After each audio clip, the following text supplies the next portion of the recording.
चित चारु तुलसी सुभग स्नेह बन सिय रघुवीर विहार। रस के रसिक महानुभाव और भक्तिमती देवियों, आइए अब कुछ समय के लिए एकाग्र और शांत चित्त से भागवत कथा की महिमा जिन शब्दों में प्रस्तुत की गई है, उन शब्दों के पीछे जो निहित रहस्य है, तात्पर्य है, उसे समझने और हृदयंगम करने की चेष्टा करें।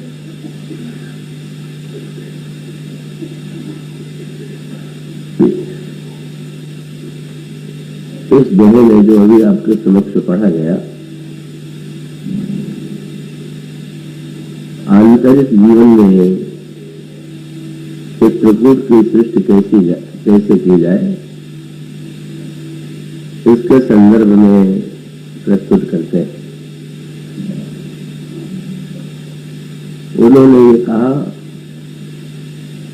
कि श्री राम की कथा ही मंदाकिनी है, अचल चित्त चित्रकूट है और स्नेह ही वन है। और जब इन तीनों का समन्वय और सामंजस्य हृदय में होता है, जीवन में होता है, तो भगवान श्री सीता जी सहित उस अंतःकरण में सर्वदा के लिए विहार करते हैं। राम कथा मंदाकिनी की चर्चा पिछले कई दिनों से की गई। अब केवल आज, कल और परसों ये 3 ही दिन शेष हैं। तो संक्षेप में दोहे में जो अगली 2 वस्तुओं की चर्चा की गई है, उस पर दृष्टि डालने की चेष्टा की जाएगी। गोस्वामी जी ने राम कथा की मंदाकिनी के साथ साथ चित्त के चित्रकूट की चर्चा की, और चित्त के चित्रकूट का अभिप्राय ये है कि व्यक्ति कि अगर अंतःकरण पर दृष्टि डालें तो एक बड़ा विचित्र अंतर्द्वंद, एक संघर्ष हम सबको अपने जीवन में दिखाई देगा।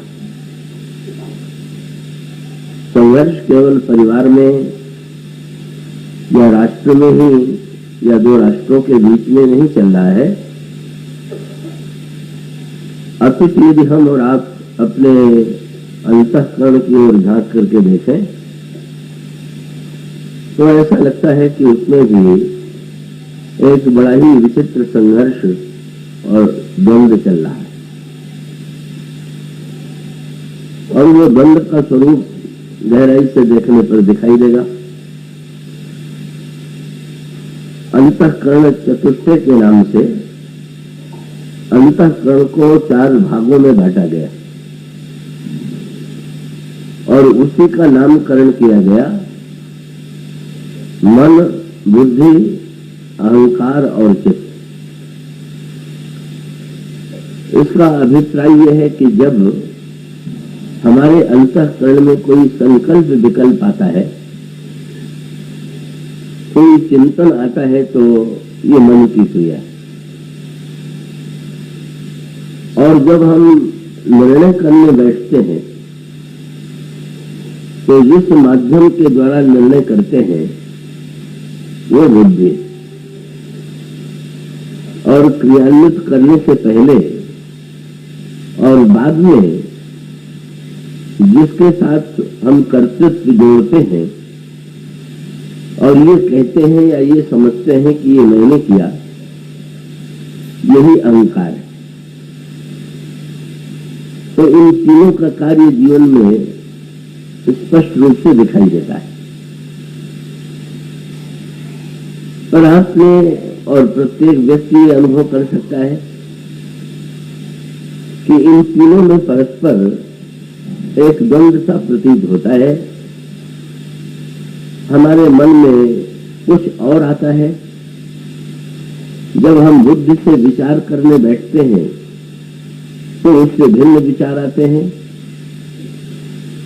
और अहंकार तो व्यक्ति के जीवन में नई प्रेरणा देता ही रहता है हम अपने अहम की पूर्ति के लिए।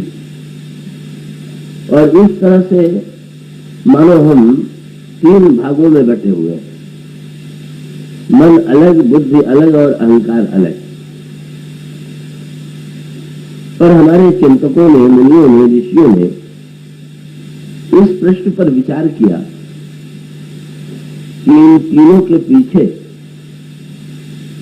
वस्तुतः प्रधान प्रेरक कौन है। और तब उन्होंने गहराई से खोज करके ये उत्तर पाया कि मन, बुद्धि और अहंकार ये तो तीनों है ही है, पर मन, बुद्धि, अहंकार के पीछे एक ऐसा केंद्र है, उसी केंद्र का नाम चित्त है। और ये चित्त जो है, हमारा आपका जीवन जो संचालित होता है, जो चलता है, वो केवल वर्तमान जीवन से ही संचालित नहीं होता है। तो कई बार ऐसा होता है कि एक बालक का जन्म बड़े पवित्र वातावरण में होता है, पर पवित्र वातावरण में पलने पर भी उस व्यक्ति का आचरण उससे भिन्न होता है।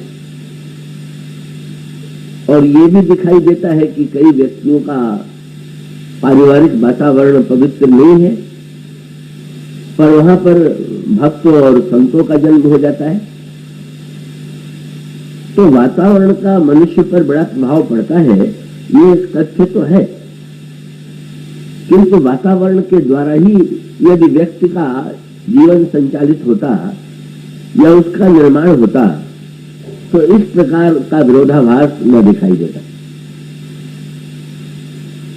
तो इस प्रश्न पर जब गहराई से दृष्टि डालें कि ऐसा क्यों होता है,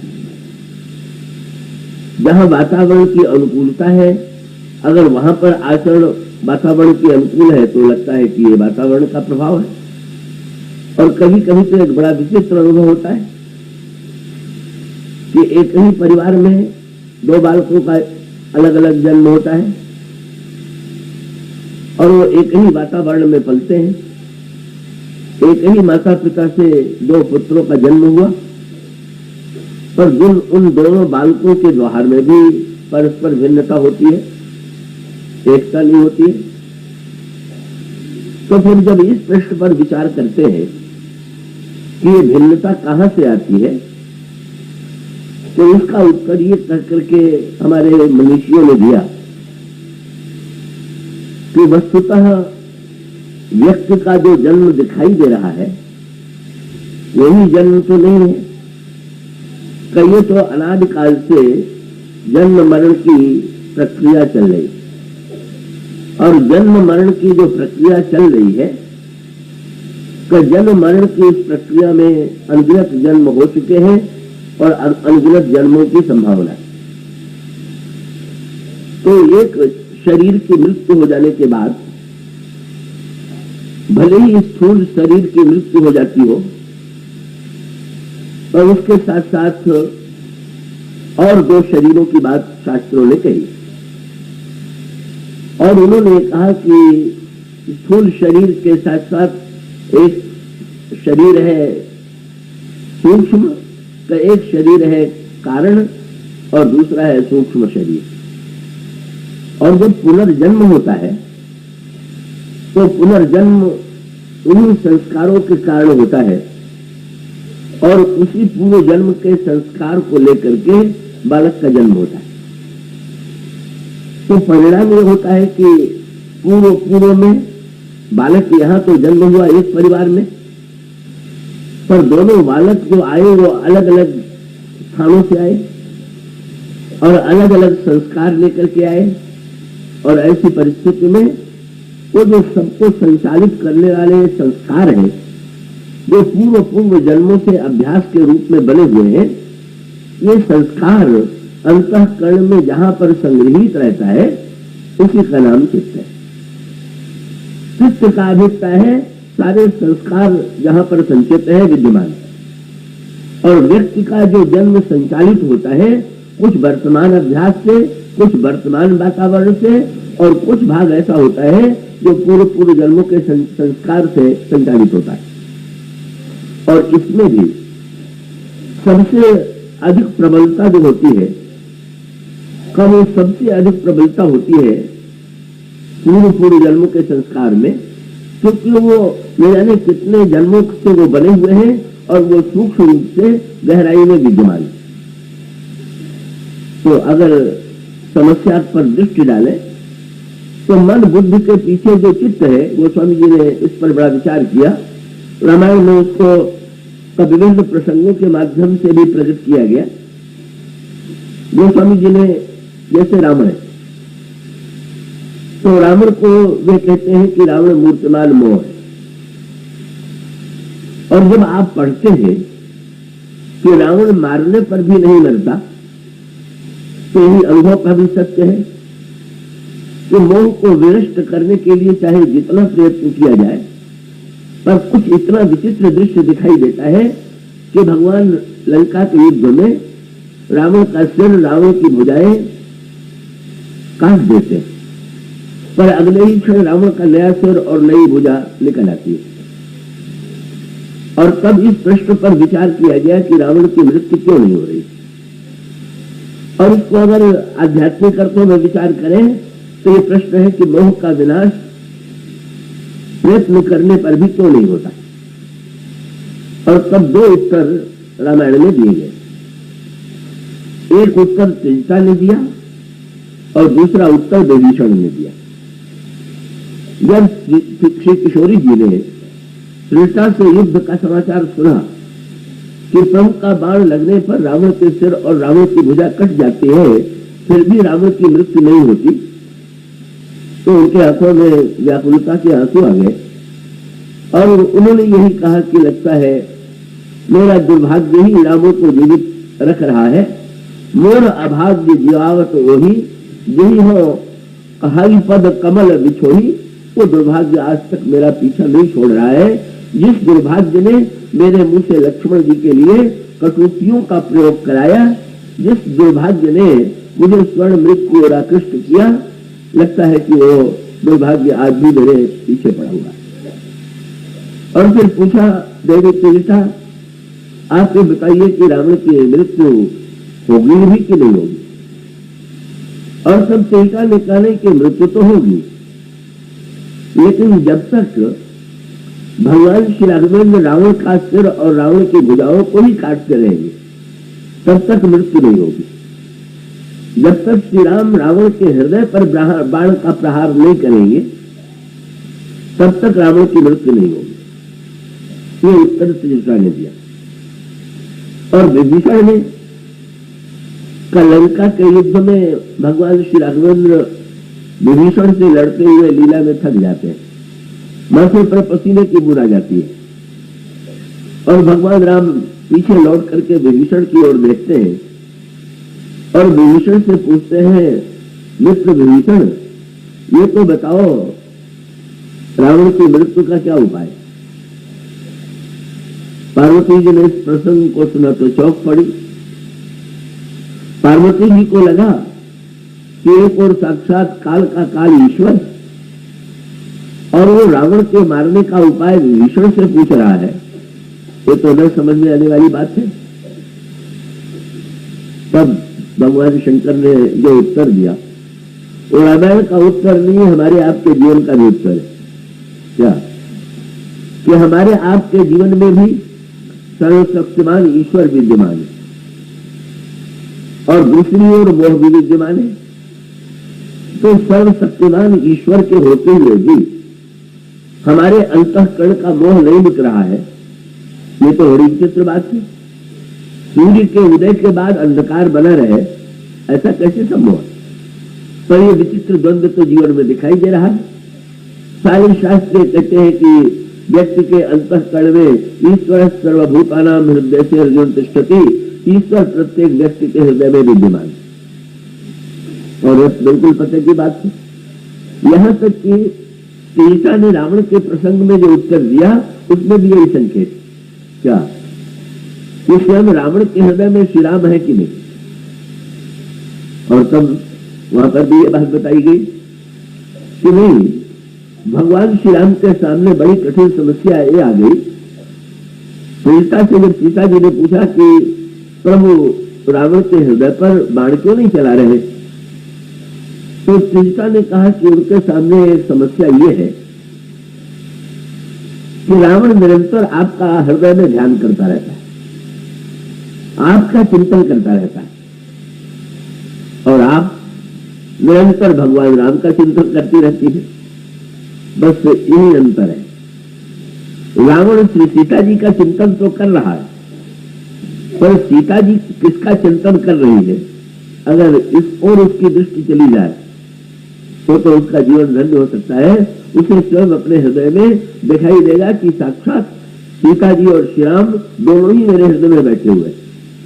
और उसका अभिप्राय हुआ कोई ऐसा व्यक्ति नहीं है कि जिसके अंतःकरण में सीता जी न हो, और कोई व्यक्ति ऐसा नहीं है कि जिसके अंतःकरण में श्री राम न हो, ईश्वर न हो।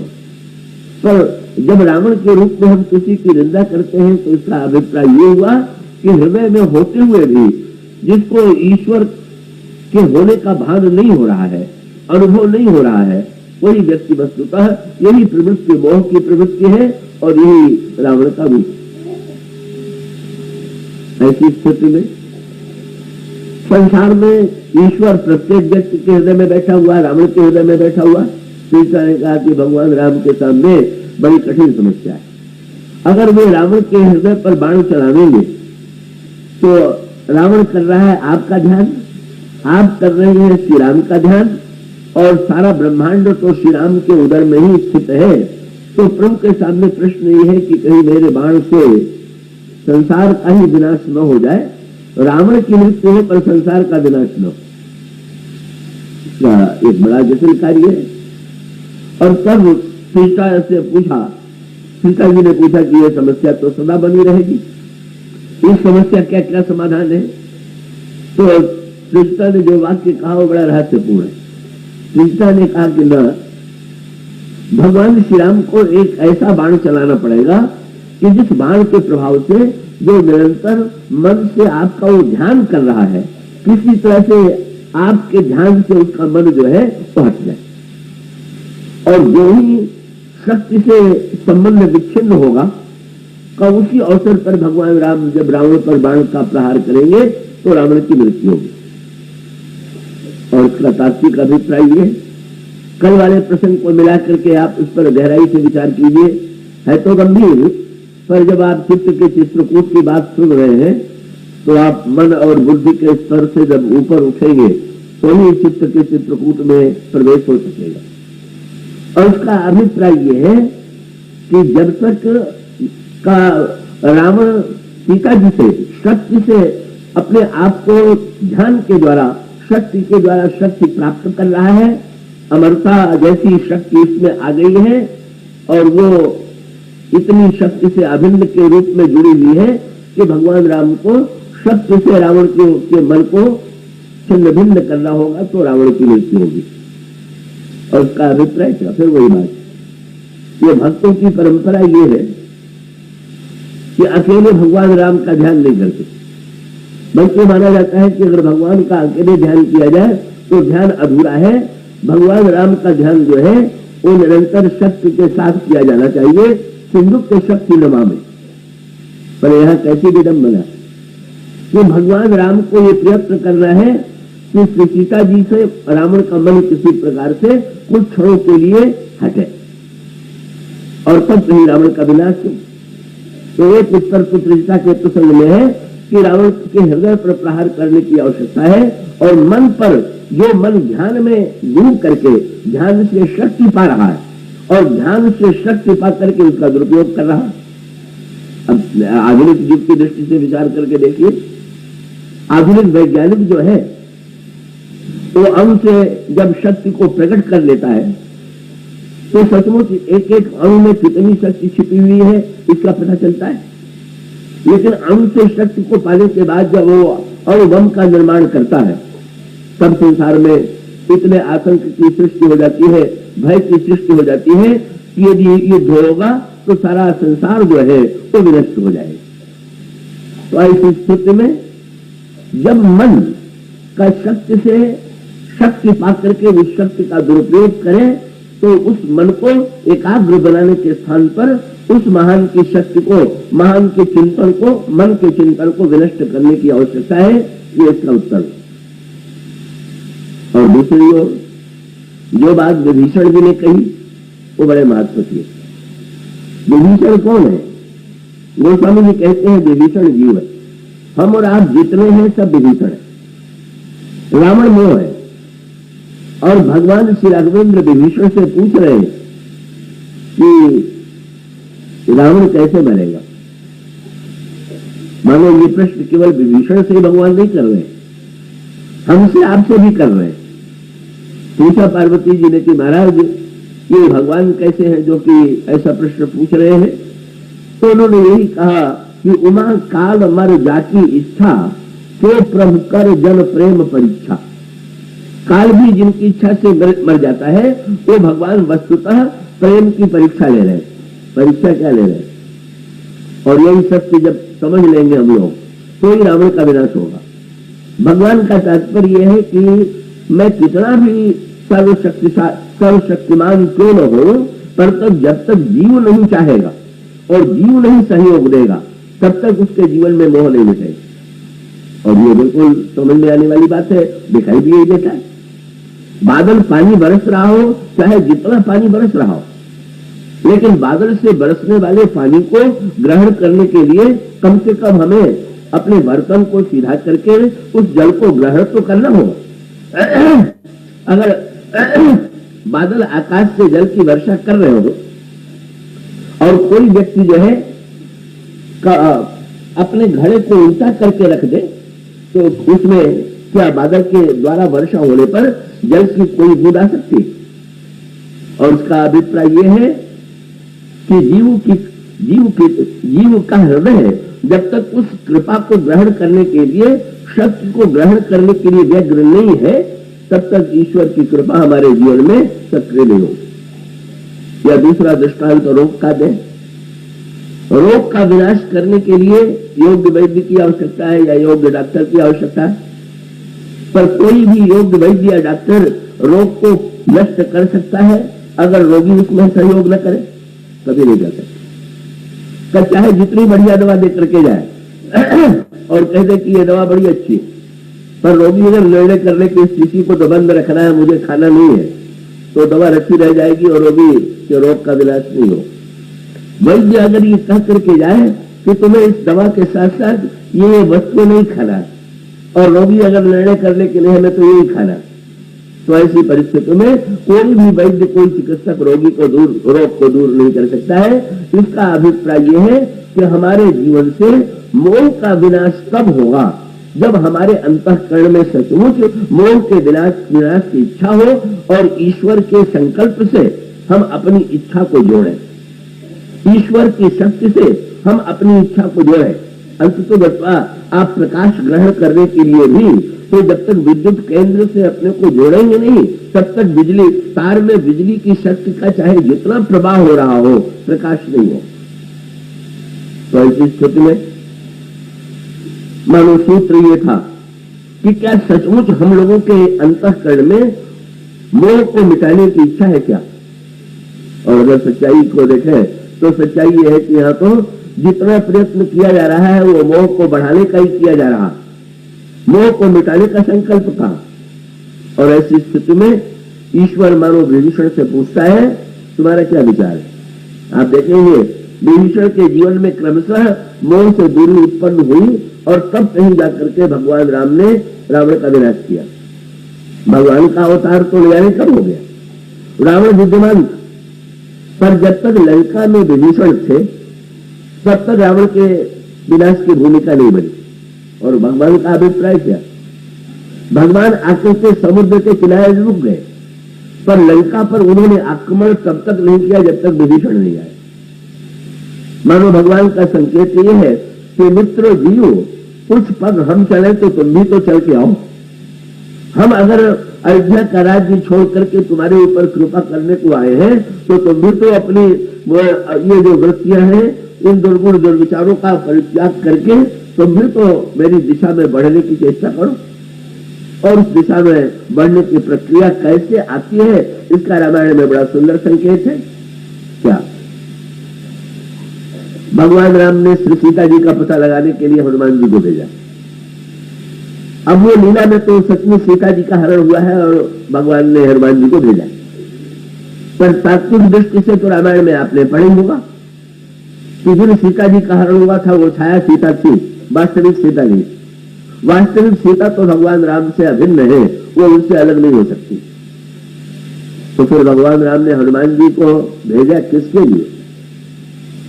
एक दृष्टि से देखें, लीला की दृष्टि से तो श्री सीता जी के लिए, और दूसरी दृष्टि से देखें तो भगवान ने जीव पर कृपा करके, विभीषण पर कृपा करके, बोले उसी बहाने से सीता जी को खोजने के बहाने से संत लंका में जाए और किसी प्रकार से जीव की मोह निद्रा को भंग करे और जीव मेरी शरण में आवे। इसीलिए प्रभु ने एक विचित्र नाटक किया है। जीव को वस्तुतः विभीषण के रूप में, जिन्होंने फिर वही अंतर्द्वंद, जो जिस अंतर्द्वंद की मैं आपसे चर्चा कर रहा था, यही अंतर्द्वंद रावण के चरित्र में आपको मिलेगा, यही अंतर्द्वंद विभीषण के चरित्र में मिलेगा, और यही अंतर्द्वंद हम सब के चरित्र में है, जीवन में। रावण का अंतर्द्वंद क्या है? कोई शूर्पणखा ने बता दिया, खरदूषण तीसरा मारे गए। रावण के मन में क्रोध का उदय हुआ, बदला लेने की वृत्ति का उदय हुआ, और वो रावण से, शूर्पणखा से कहता है तुम चिंता मत करो, मैं तुम्हारे अपमान का बदला लूंगा। और जब रात्रि के समय जाकर के पलंग पर लेटा तो बुद्धि बोलने लगी, और बुद्धि ने बिल्कुल उल्टी बात कही। बुद्धि ने कहा खरदूषण मौसम बलवंता तिनहि तुम्हारे बिनु भगवंता। खरदूषण तो मेरे समान है, उन्हें भगवान को छोड़ करके कौन मार सकता है? उसका अभिप्राय क्या? मन कह रहा है बदला लो, और बुद्धि कह रही है कि वो तो साक्षात ईश्वर। पर बुद्धि ने जब कहा तो रावण को भक्त हो जाना चाहिए था। मन की वृत्ति को बुद्धि से दबा दे और भगवान की शरण में चला जाए, भगवान का भक्त हो जाए। पर तभी रावण का अहंकार बोलने लगा। पहले मन बोला, फिर बुद्धि बोली, फिर अहंकार बोला। क्या अरे तुम इतने घबरा गए कि तुमने मान लिया कि वो साक्षात ईश्वर है? तुम इतने बुद्धिमान, इतने बड़े पंडित होकर के बिना सोचे समझे ईश्वर मानने बैठ गए कि तुम्हारी योग्यता के अनुकूल नहीं है, तुम्हारे पांडित्य के अनुकूल नहीं है। एक बार जरा तुम उनको समझने की चेष्टा तो करो। और तब रावण निर्णय करता है कि मैं नकली मृग लेकर के चलूंगा, और नकली मृग लेकर के जाने के बाद यदि राम ईश्वर होंगे तो पीछे नहीं दौड़ेंगे, और सोने के मृग के पीछे दौड़ेंगे तो मैं समझ लूंगा कि वो नहीं हुआ। परिणाम क्या हुआ? ये जो अंतर्द्वंद रावण का है, रावण को कोई मोह की स्थिति है, अंतर्द्वंद की स्थिति, मन में कुछ, बुद्धि में कुछ, अहंकार में कुछ। और भगवान श्री राम जब मृग के पीछे भागे तो रावण ने निर्णय कर लिया बड़े प्रसन्न होकर के, अरे मैंने ब्रह्मवश इस राजकुमार को ईश्वर समझ लिया था, ये तो एक शुद्ध कामी और लोभी राजकुमार है। यही रावण का निष्कर्ष था। अब विभीषण के अंतर्द्वंद में अंतर है। क्या? विभीषण में अंतर्द्वंद इस रूप में आया कि जब तीनों भाइयों ने तपस्या किया और वरदान लेने के लिए आए तो अलग अलग प्रकार से वरदान मांगा गया, और जब ब्रह्मा और शंकर वरदान देने के लिए विभीषण के पास आए तो विभीषण जी ने बहुत सुंदर वरदान मांगा। गयो विभीषण पास तब कहो पुत्र बर मांग, तेज मांगे भगवंत पद कमल अमल अनुराग। उन्होंने कहा भगवान के चरणों में मेरा अविरल अनुराग हो, ये वरदान दीजिए। ठीक, बस ब्रह्मा और शंकर ने कहा ये वस्तु वरदान मिल गया। पर अब फिर आ गए लंका में। अब लंका में रावण का आचरण अलग और विभीषण का आचरण अलग, लेकिन रावण का परित्याग इतने दिन तक विभीषण क्यों नहीं कर पाए?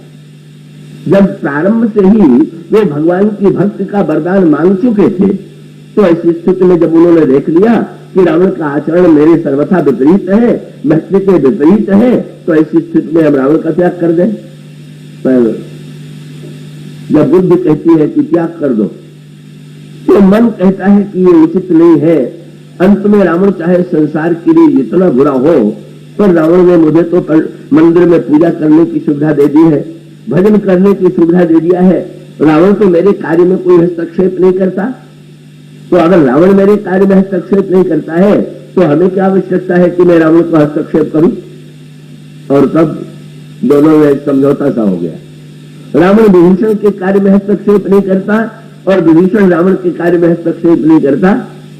यही समझौता हम सबके जीवन में है क्या, कि जब भी बुराई छोड़ने की बात आती है तो हम याद कर लेते हैं कि अरे भाई घंटा भर हम पूजा भी तो कर दिया करते, और कोई बात नहीं है, 1-2 घंटा पूजा, 2-4 घंटा बुराई, यही समझौता जीवन में बना रहे। यही हमारा जीवत्व है, यही अच्छाई और बुराई का समझौता है। हम अपने आप को संतुष्ट किए हुए हैं कि हम मंदिर में पूजा कर लेते हैं, हम पाठ कर लेते हैं, तब संत का आगमन होता है।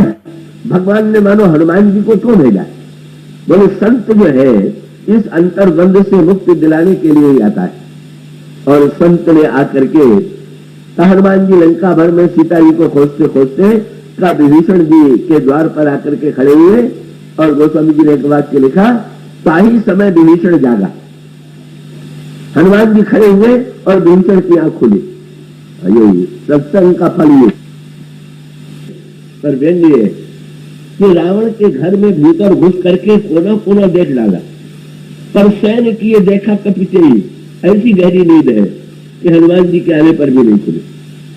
और विभीषण की नींद दूसरे प्रकार की, वहां भीतर जगाने के लिए घुसे नहीं, केवल द्वार पर आकर के खड़े हो गए और इतने में ही जग गए। और इसका सांकेतिक अभिप्राय है रावण मूर्तिमान मोह है। और जो व्यक्ति का वस्तुतः जागना चाहता ही नहीं, अपने आप में सोने में ही जिसको प्रसन्नता की अनुभूति हो रही है, का जो सोया हुआ हो उसको जगाना सरल है, पर जो जगता हुआ भी सोए हुए के रूप में जीवन व्यतीत कर रहा है, उसको जगाने का कोई उपाय नहीं। पर सत्संग का प्रभाव पड़ा। संत जब आए तो विभीषण के जीवन पर जग गए, और जगने के बाद फिर दोनों का मिलन हुआ, सत्संग हुआ। यही क्रम है। पहले हमारे जीवन में हमारी बुद्धि कहती है भक्त ईश्वर की भक्ति करनी चाहिए। हम जीवन में फिर विभीषण की तरह पाप और पुण्य में, सत्कर्म में और दुष्कर्म में समझौता कर लेते हैं।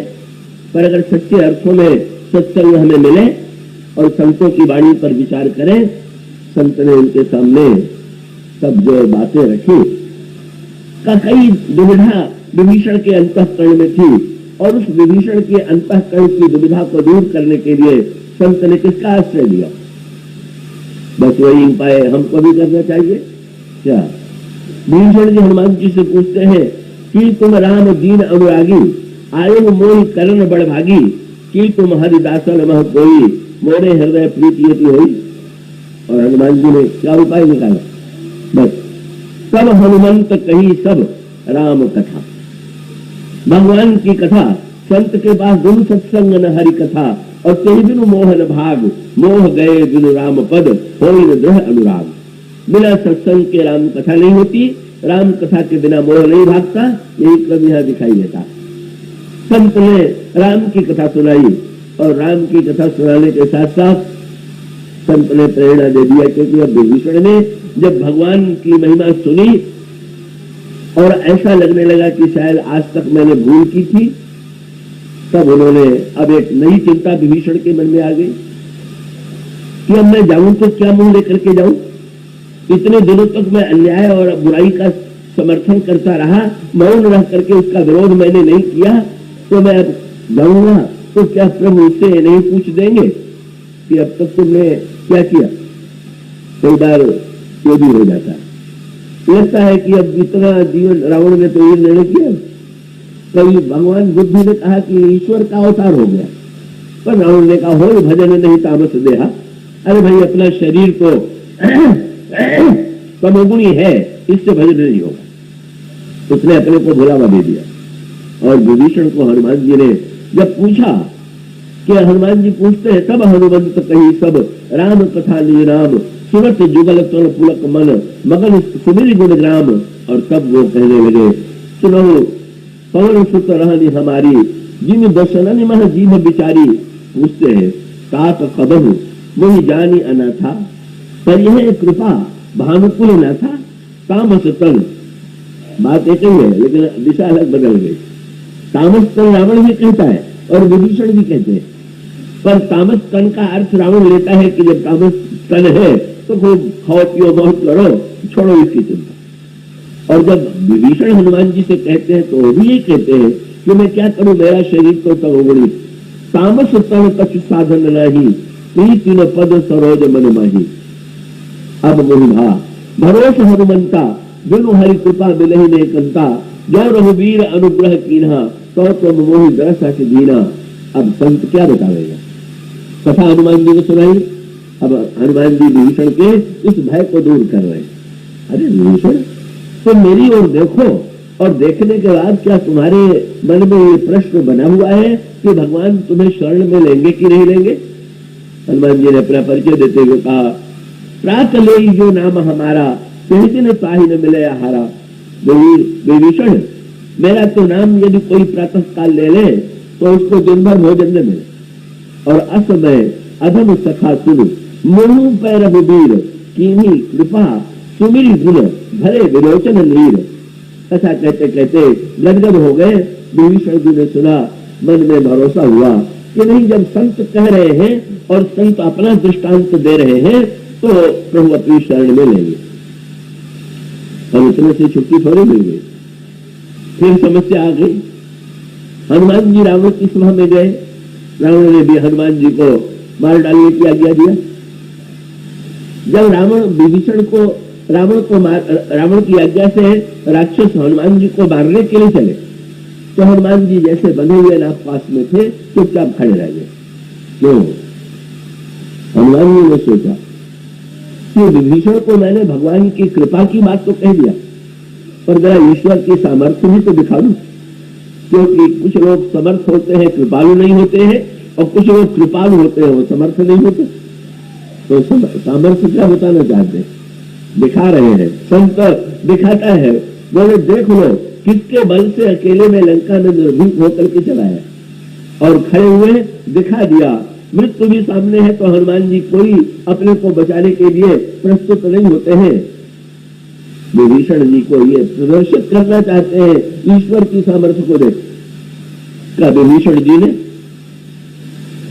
सोचा कि हनुमान जी को बचावे? बस यही धोखा खा गए। हनुमान जी को बचाने में फिर से उनके मन में थोड़ा भ्रम उत्पन्न होने लगा। वो तो जैसे जगह देने के बाद भी कई लोगों को फिर से नींद आने लगती है, इसी प्रकार से जब तो गए थे पर थोड़ी नींद फिर झोंका आने लगा। क्या सोचने लगे कि अरे हनुमान जी ने मुझे इतनी अच्छी कथा सुनाई, इतने बड़े संत हैं, श्री राम के भक्त हैं, और रावण इनका वध करा देगा, बड़ा अनर्थ हो रहा है, जरा मैं बचाने की कोशिश करूं। जब विभीषण ने रावण से ये कहा कि नीति विरोध ने मारिए दूता, आन दंड कछु करी गोसाई, तो रावण ने कहा कि विभीषण ठीक कह रहे हैं, मत मारो। अब वो नीति का झोंका क्या आया कि भाई रावण तो बड़ा मेरे वाक्यों को बड़ा महत्व देता है। देखो तो अपने मृत्यु दंड की जो आज्ञा है उसको भी रावण ने वापस ले लिया। ऐसी स्थिति में रावण को छोड़ करके जाना क्या मेरे लिए उचित होगा? क्या मेरे प्रति इतना उदार भाव कि इतने कठोर, जिसने पुत्र को मार दिया, जिसने बाग उजाड़ दिया और उसको भी मृत्युदंड से मुक्त कर दिया, छोड़ करके जाऊं कि नहीं? तो हनुमान जी ने समझ लिया। क्या बोले, अब तुमको छोड़ करके जाने के पहले अब अभी तक तो जाते पर अब मैं ऐसी स्थिति उत्पन्न करूंगा कि तुम्हें जाना पड़ेगा। और उन्होंने कर दिया। जब हनुमान जी के पीठ में कपड़ा लपेट करके घी तेल डाल करके आग लगाई गई तो सारी लंका में हनुमान जी ने आग लगा दिया। तो सारी लंका में आग लगाते हुए विचित्र कार्य उन्होंने किया। एक विभीषण कर गृह नहीं का विभीषण जी का घर जो है उसको छोड़ दिया। हनुमान जी का उद्देश्य पूरा हो गया। एक और तो प्रभु की सामर्थ्य का परिचय दिया। विभीषण अभी देखो, रावण ने तुम्हारे कहने से मृत्युदंड वापस ले लिया, पर मुझे जलाने के लिए पूछ में तो आग लगाने के लिए कह दिया, और पूछ में आग लगाने के लिए कह दिया, तो देखो मेरी पूछ नहीं जली और तुम्हारा घर नहीं जला, सारी लंका जल गई। ये किसका चमत्कार है? किस ईश्वर की सामर्थ्य को क्या तुम अब भी पहचान नहीं पाए? और उसका जो अर्थ हनुमान जी चाहते थे वही रावण ने लिया। क्या जब पता चला कि सारी लंका जल गई विभीषण का घर छोड़ करके, तो उसके मन में तुरंत एक बात आई कि लगता है कि ये दोनों मिले हुए, क्योंकि मैंने जब मारने की आज्ञा इसको दी तो ये बोल पड़ा, और इसने लंका जलाई तो इसका घर छोड़ दिया। अब इसको लंका में रहने देना ठीक नहीं। हनुमान जी मन ही मन हंसे, बोले चलो अब सीधे नहीं निकलोगे तो निकाल ही जाओगे। अंतम तो ही तो देंगे पामर, तुम तो जया वहीं पे निकाला तो जाना अवश्य संभावी है। स्वयं स्वेच्छा से निकलिए या ऐसी परिस्थितियां बाध्य कर दे कि आप निकलने के लिए बाध्य हो जाए। और सचमुच तब विभीषण तो धोखे में पड़ी गए थे कि रावण मेरी बात को बड़ा महत्व देता है, तो लगे रावण का चरण पकड़ करके उपदेश देने।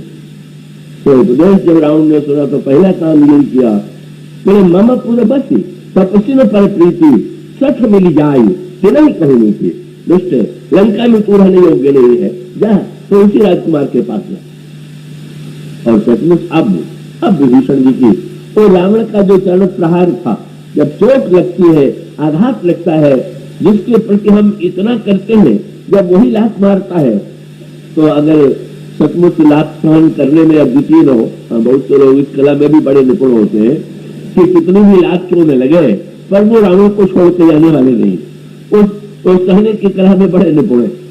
पर विभीषण तो ऐसे नहीं थे, वो तो वस्तुतः बुद्धि से ईश्वर के भक्त पहले से ही थे, केवल अंतर्द्वंद में फंसे हुए थे। तुरंत उसी सभा में अब कितना सुंदर प्रभाव पड़ा है सत्संग का विभीषण के जीवन पर, कि अगर विभीषण के मन में रावण का डर होता तो छिप करके रात को निकल जाते लंका से, पर ऐसा नहीं किया। भरी सभा में वो खड़े हो गए और घोषणा किया मैं भगवान की शरण में जा रहा हूं। मानो अब रावण का भय मिट चुका है, रावण का भय समाप्त हो चुका है, और घोषणा कर दिया राम सत्य संकल्प प्रभु सभा काल बस तोरी, मैं रघुवीर शरण अब जाहू देहु जन खोरी। मैं भगवान की शरण में जा रहा हूं, प्रभु सत्य संकल्प है, तुम्हारी सभा काल बस में है, और ऐसा कह करके ईश्वर के बल पर निश्चिंत होकर के, निर्भय होकर के, ये हनुमान जी के दर्शन का प्रभाव था, हनुमान जी के द्वारा प्रभु की महिमा का जो प्रदर्शन किया गया उसका प्रभाव था। सत्संग के द्वारा धीरे धीरे संत के चरित्र को देख करके, उसके विश्वास को देख करके विभीषण में विश्वास का उदय होता है, और वो भगवान की शरण में चले गए। अब पहली बार विभीषण स्वयं समुद्र पार करके भगवान के पास प्रतीक्षा, भगवान का अभिप्राय ये था ईश्वर बैठा हुआ है, प्रतीक्षा कर रहा है, कोई निमंत्रण तो दे हमें कि रावण को मारिए, कोई निमंत्रण तो दे कि मेरे जीवन के मोह को मिटाइए, हमारे जीवन के अभिमान को मिटाइए। अरे हम लोग तो ईश्वर से प्रार्थना भी करते हैं तो यही करते कि हमारा मोह बढ़ाइए और अहंकार बचाइए। बस चिंता एक ही रहती है कि हमारे अहम पर चोट न लगे पाओ। अहम के टूटने में किसी को सुख नहीं मिलता, अहम अगर चोट लग गई तो बड़ा आघात लग गया।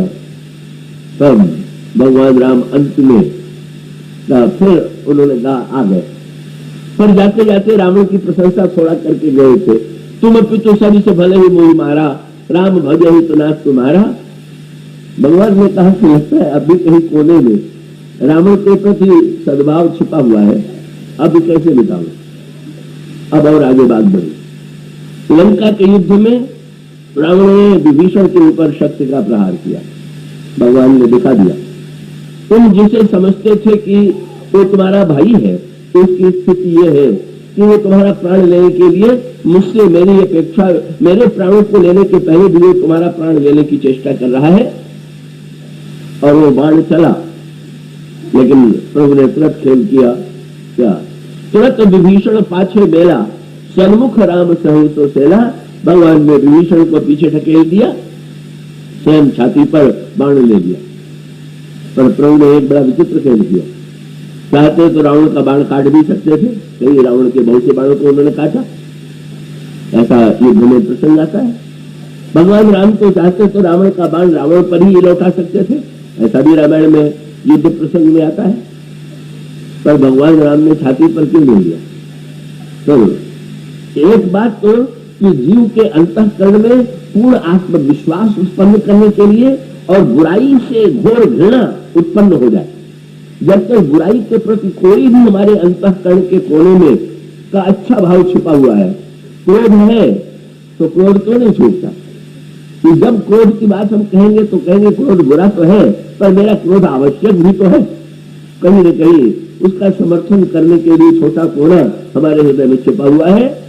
भगवान राम गिर पड़े, और जब भगवान की छाती में चोट लग गई तो सचमुच अब विभीषण इतने बदल गए कि रावण ने जब उनकी छाती में चरण लगा प्रहार किया था तो यही कहा था तुम सरिस, लेकिन यहाँ जब विभीषण ने देखा कि अरे इसने तो साक्षात प्रभु पर प्रहार कर दिया, तो देख विभीषण प्रभु श्रम पाए, कहीं कर गदा क्रुद्ध हो धाये।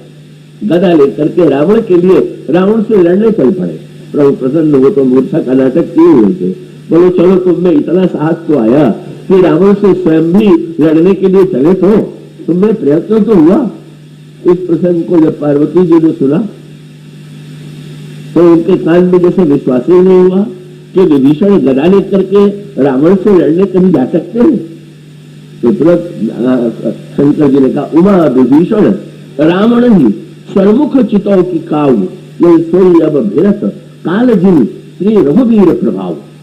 अब वो तो सचमुच रावण से दृष्टि मिलाने के लिए भी सक्षम नहीं था, पर अगर आज वो लड़ने के लिए प्रस्तुत है, रावण से संघर्ष करने के लिए, बुराई के विरुद्ध पूर्ण विद्रोह आज हुआ। और जब गदा लेकर के चले तो ये नहीं कहा कि आप पिताजी के समान हैं, बड़े भाई हैं, ये है वो है, तब क्या उनके मुंह से शब्द निकला, रे कुभाग्य सठ मंद कुबुद्धे तय सुर नर मुनि नाग विरुद्धे, सादर शिव का शीश चढ़ाए, एक एक के कोटि न पाए, और अब तो काल शीश पर नाचो, कई कारण खल अब लगी माचो। प्रभु प्रसन्न हो गए, बोले हाँ अब जो है जीव के अंतःकरण में बुराई के प्रति पूर्ण विद्रोह मेरे पास आने के बाद भी कम से कम जो संस्कार बचे हुए थे वो मिट गए। और उसके बाद जब रावण नहीं मर रहा है तो फिर प्रभु ने विभीषण की ओर देखा और मानो प्रभु ने कहा कि विभीषण, मानो संकेत क्या है कि क्या तुम सचमुच ये चाहते हो कि मोह का विनाश हो? और मोह के विनाश का उपाय तो विभीषण का इसका अर्थ ये है कि अपने रोग के बारे में रोगी जितना जानता है उतना तो दूसरा जानते ही। प्रभु ने कहा कि बोलो तो रावण कैसे मरेगा, और सचमुच उपाय जानते थे विभीषण, पर अब तक चुप थे, अब तक नहीं बताया था। लेकिन जब भगवान ने पूछ दिया तो उन्होंने उत्तर दिया, बोले प्रभु रावण के सिर और भुजा को जब तक आप काटते रहेंगे तब तक रावण की मृत्यु नहीं होगी, तब होगी। उन्होंने कहा प्रभु रावण की नाभि में बाण चलाइए, और नाभि कुंड पीयूष बस याके नाथ जियत रावण बल पाए। इसके नाभि में अमृत का कुंड है और इसी के वजह से रावण के नए सिर और नई भुजाएं निकल आती है। जब इस नाभि कुंड को आप सुखा दीजिएगा तो रावण की मृत्यु होगी। आपने ध्यान दिया, रावण को मारने के 4 उपाय, सिर काटना, भुजा काटना, हृदय में बाण मारना और नाभि में बाण मारना। इसका आध्यात्मिक तात्पर्य क्या है, मैं आशा करता हूं आप इसे एकाग्रता से समझें। यही है 4 जो केंद्र है, यही है मन बुद्धि चित्त और अहंकार। हृदय जो है वो मन का केंद्र है, भुजा अहंकार का केंद्र है। रावण को अपने भुजा के बल पर जितना अहंकार था, जब वो चलता भी था तो चले धन निरखत भुज बीसा, जब चलता है तो चलते समय अपनी 20 भुजाओं को इधर उधर देखता हुआ गर्व से झूमता हुआ रावण चलता है। और इसका अभिप्राय था सिर है बुद्धि का केंद्र, हाथ है अहंकार का केंद्र, हृदय है मन का केंद्र।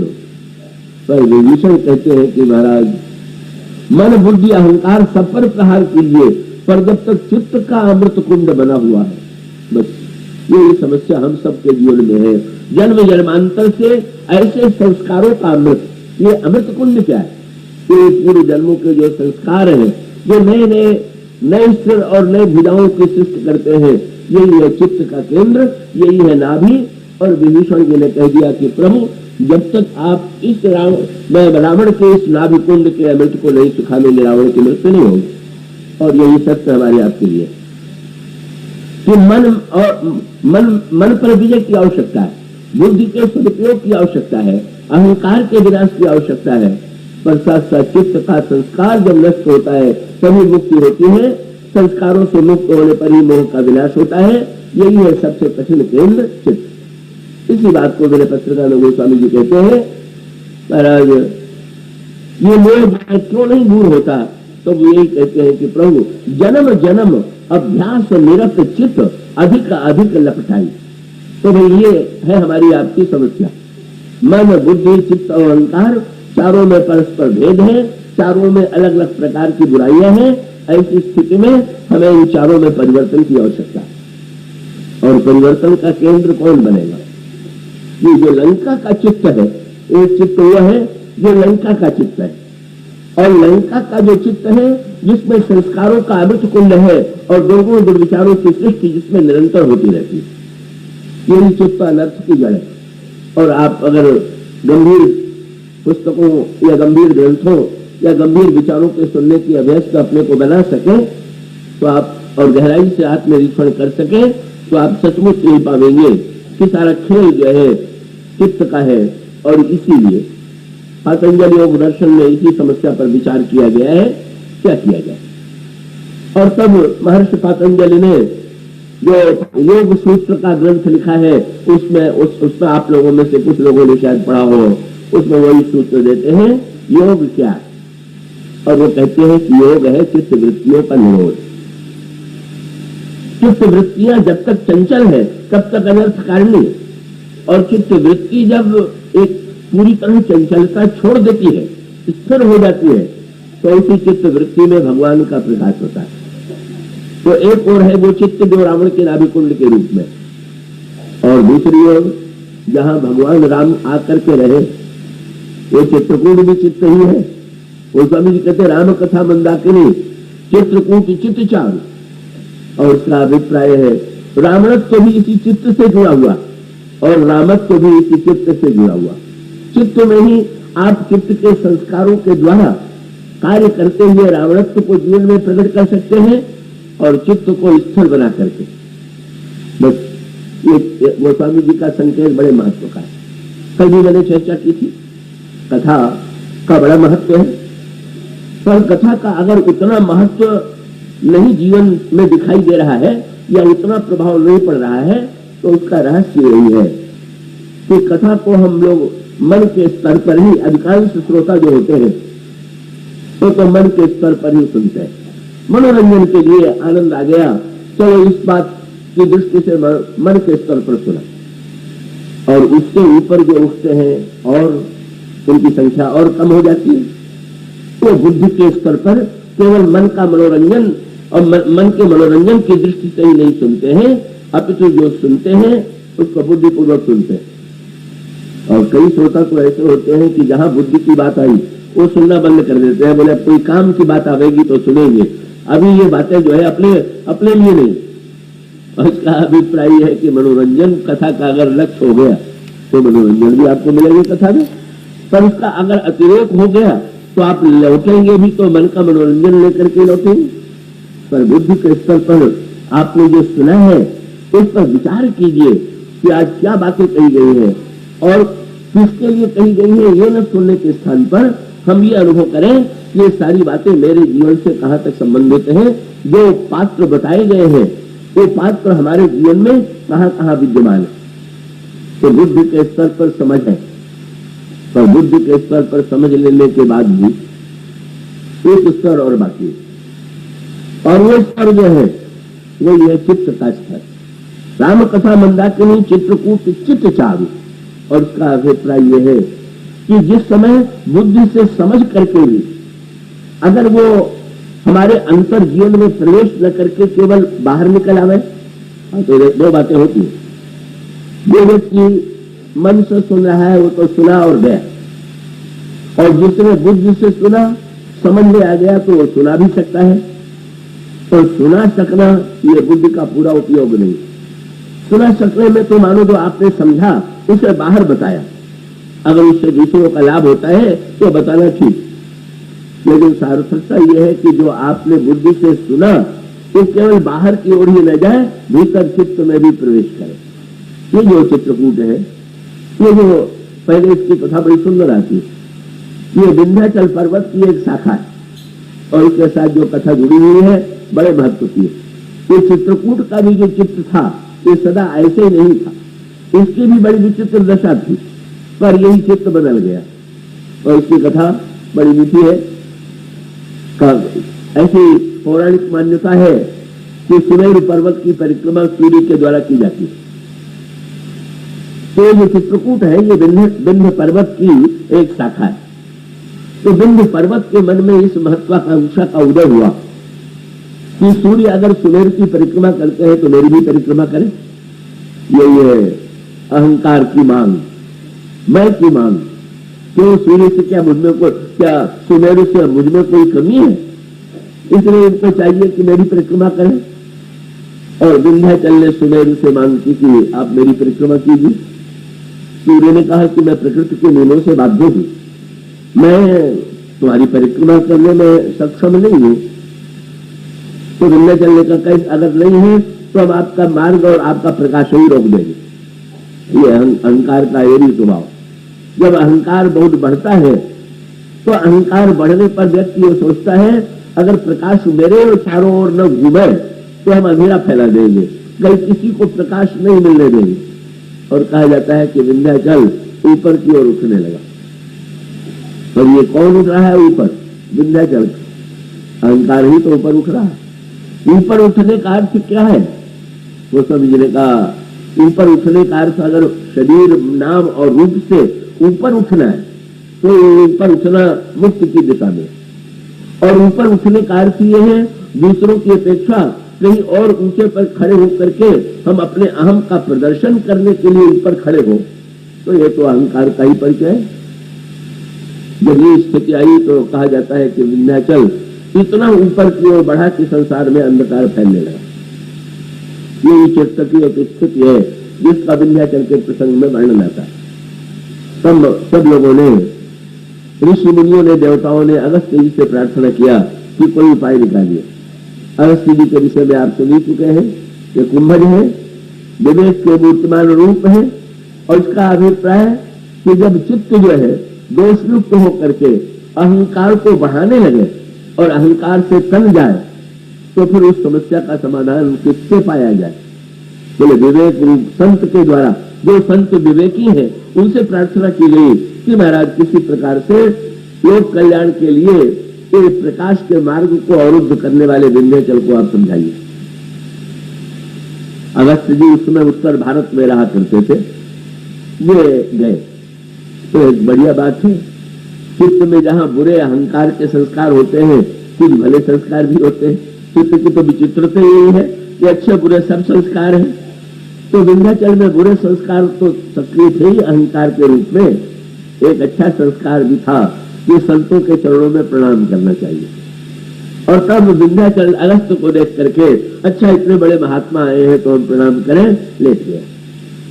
और फिर विंध्याचल ने अगस्त्य जी से पूछ दिया, जब विवेक आता है तो हमारा अहंकार झुक जाता है।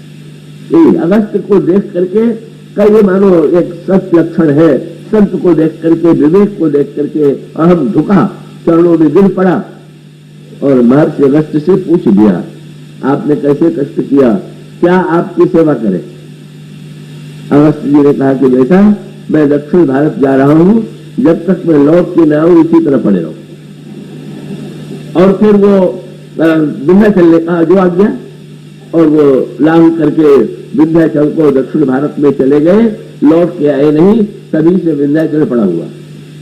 कथा बड़े महत्व की और बड़े सांकेतिक। उसका अर्थ यह है, चित्त का एक रूप वो है जो अहम से ग्रस्त है, जो इस प्रकार से, लेकिन चित्त का दूसरा संस्कार वो है जो संतों के प्रति नमन करने वाला है।